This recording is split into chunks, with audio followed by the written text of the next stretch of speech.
Hey guys, Alex here, otherwise known as Clash with Style, and we are back with another video. Today we are going to be jumping in and taking a look at this French gamer spot war between Hydro Gaming and Clash Winners LDC. So it's an absolute banger of a war. We had a 13-star war coming in through for Hydro Gaming. Of course, I love these guys. I've streamed them plenty. I've had them on the YouTube channel plenty, but they are really strong attackers. And today we're going to jump in, take a look at some of their triples, as well as some of the triples from the Clash Winners LDC side. So without any further ado, let's hop over and take a look at them.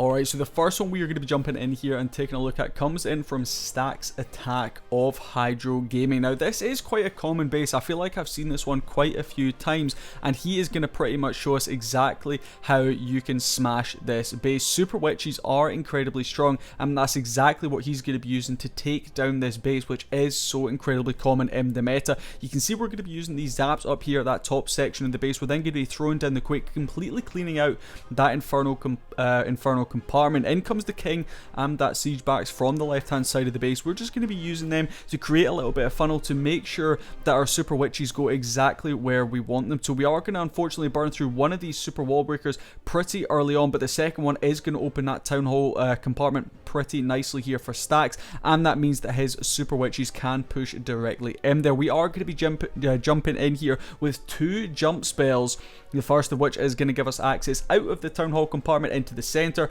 as well as this multi-target Inferno at the bottom. We are going to choose to freeze up the multi right there. We do have those Hog Riders coming out of the Siege Back, so we just wanted to mitigate a little bit of that damage off of them, try and keep them alive so they can step up there, help not only to create the funnel, but also to take down some of these important defenses. Unfortunately, we're going to lose a few of them there to that Spring Trap. The scatter shot at the bottom section is looking a little bit troublesome, but remember, these Super Witches, they do have a decent chunk of hit points, so as long as Stacks can get a few Super Witches, maybe even a couple of big boys, to step up and onto that scatter shot, I don't think he is going to have too many issues here. Those healers could do with transferring over to some of those Super Witches that unfortunately have taken quite a bit of damage. We're going to see one of them going down over there on that left hand side of the base. Cast your eyes to the top section of the base. Unfortunately, we do just lose our Royal Champion to the enemy RC.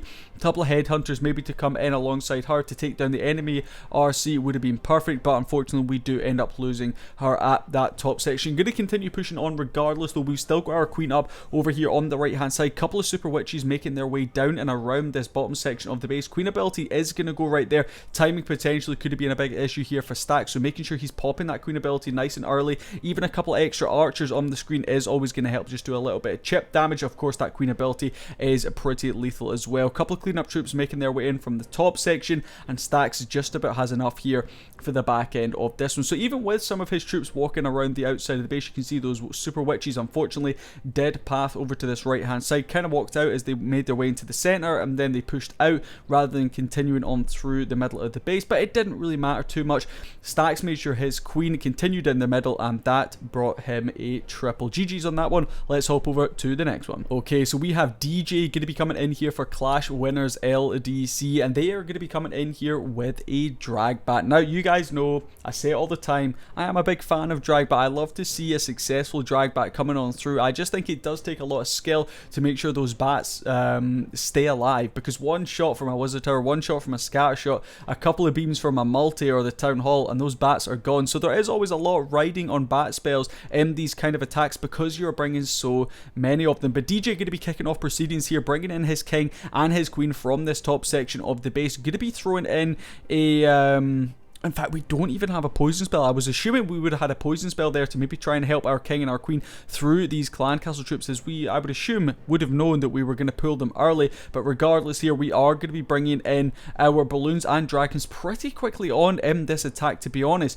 E-Drag did come in from that bottom section, took out quite a bit of that junk, but unfortunately we're still going to lose a few troops down to that bottom section.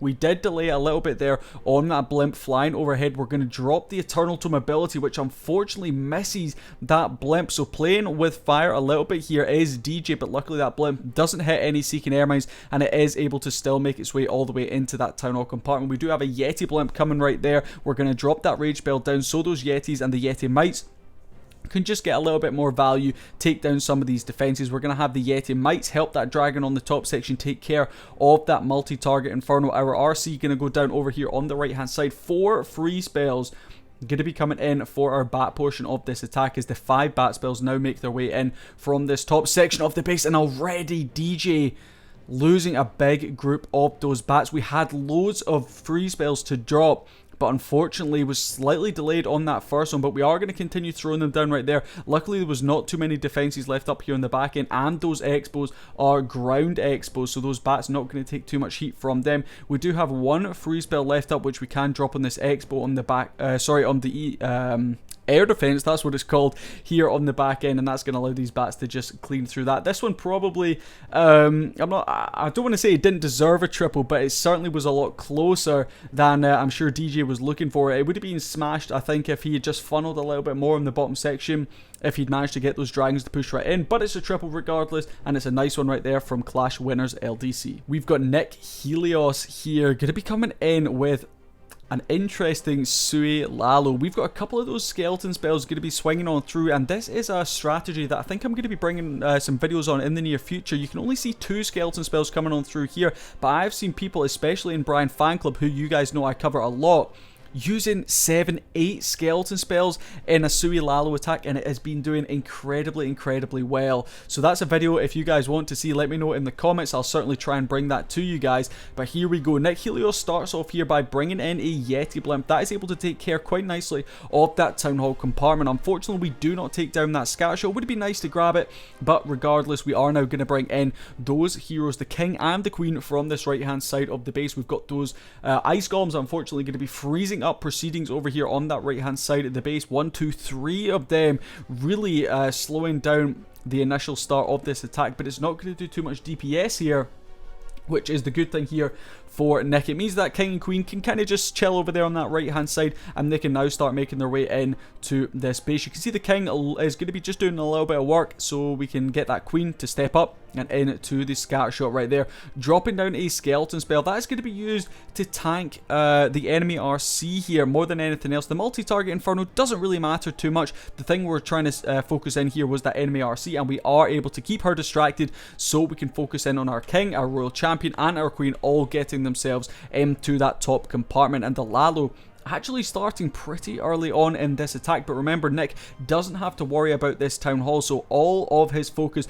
will be on his spell timing and placement, as well as his hero abilities. His Royal Champion ability has already gone at the top section of the base. Lalo going to continue pushing its way through, dropping that Eternal Tome ability as they made their way into the center of the base. You can see the triple air expo there, definitely going to be a threat. In fact, I believe one of them is maybe a ground. Are they all ground? I think they're all ground, in fact, and they are going to be focusing on those skellies. It looked to me like they were shooting the balloons, but I think it must have been those skellies that were distracting them. But we just have so many balloons ripping around the back end of this base. It was a really nice hit coming in from Nick Helios. You can see this massive pack of balloons going to easily clean up. We've still got our Queen alive. Remember, we suied her in at the start of this attack. She's pushed her way all the way around, done a big loop-de-loop around this base, and is there to finish off as a triple for Nick Helios. Okay, and the last attack of this video is going to be coming in from my man Kencass. I'm sure you guys probably know of Kencass now. I talk about him quite a bit on this channel. I'm a big fan of his attacks. I love how creative he is. You never really see him using the same attack twice, one after the other, always mixing it up, always trying different things. And you can see here he is going to be coming in with this spam that's kind of taking over the meta right now, and it is going to be the Octoquake Go Wee Wee. So we're going to be starting off here with the Golem on this left hand side, couple of witches, couple of those super wizards going to be swinging on through as well, then a golem and an ice golem coming on through from that top section, and now we can really focus in here on pushing everything right into the middle of this base. Log launcher going to be rolling over everything right there, making its presence certainly known. Rage spell going down, questionable placement on that. We don't have too many troops actually in that rage spell, but they are going to hopefully step up there and do a little bit of work. Log launcher from range is able to take care of that Town Hall. The only thing we really need to worry about here is the single on the right hand side locking onto our RC, and the multi-target Inferno in the middle chipping down all of our witches. We are going to commit here a free spell to the single on that right hand side of the base, just making sure that the RC doesn't take any damage that she necessarily doesn't need to take. King going to be unfortunately locked on here by the enemy world champion and that scatter shot at the bottom section of the base, so we are going to see him going down. But our queen, still with her ability, is going to be able to snipe down a couple more defenses. Does need to be careful here because we've got that Grand Warden statue locking onto our queen. We do pop that ability just at the last second. Kenkas, I would assume, getting spotted quite nicely right there, and we do have plenty left up here on the back end. Couple of witches making their way through the back end. We've still got 3 of those heroes alive, and Ice Golem, which started at the beginning, or maybe it came out of that log launcher, not too sure. But yeah, it's a nice triple here to finish off this video from Kenkas, who's the man of many talents. Nice to see him trying out a little bit of spam, but hopefully he'll get back to the, you know, the proper strategic strategies soon. But yeah, that was the 3rd triple on the board for Hydrogen Gaming, giving them a win in this war. And that does bring us to the end of this video. I really hope you guys did enjoy this one. Let me know down in the comments which one of these attacks was your favourite. I'm going to say it was that Lalo coming in from Nick Helios that was probably my favourite. Of course, I'm a big fan of Kenkas, but when it comes to spam, I don't like to promote it too much. I'm all about these strategic strategies, even if I can't really do them myself. But yeah, much love to all you guys. If you stuck around to this length in the video, make sure you leave a like down below. Like I said, leave a comment. Subscribe if you guys haven't already, and I'll catch you guys in the next one. Peace.